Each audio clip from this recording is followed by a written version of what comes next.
Construction continues on Route 1 in Searsport. Businesses downtown say they're struggling.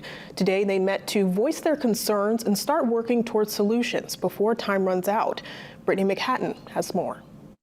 It's critical that the community, the greater community, I would say from Bar Harbor to Rockport out to Bangor, knows that Searsport's open for business. It was standing room only Tuesday morning at the Homeport Tavern on Main Street in Searsport. State Senator Chip Curry and the Belfast Area Chamber of Commerce offered a listening session for businesses impacted by the ongoing Route 1 construction project. There are ways to do this differently so that you create an opportunity for business to continue. The owners here of the Homeport Inn reached out and said they're really getting an impact from the project, the detour that's going on, that's set up and taken down, and so they're really looking for a lot more communications with the Department of Transportation and to come up with strategies to make sure everyone knows that Searsport's open. Speaker after speaker expressed common areas of frustration, including what they say are questionable detours, confusing signage, and lack of communication. I had been hearing from everybody that Searsport was up and coming, so I thought it was a really great area to start a business. Some businesses are reporting double-digit losses related to construction.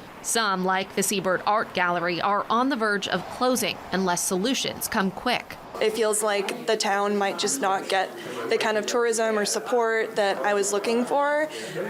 There's been enough days that I'm kind of sitting at the shop that it doesn't feel like it's worth me even spending my day there, especially as a mom of 2 kids. The road work was decades coming, but got underway right as Searsport was experiencing a resurgence.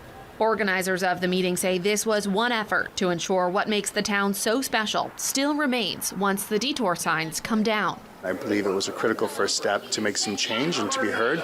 Right now it's all about awareness, and I feel that that was heard today. We're going to set up another meeting directly with the Department of Transportation to spell out, to really nail down all the logistics currently, but also the plan moving forward into the spring. Brittany McHatton, WABI TV5 News, Searsport.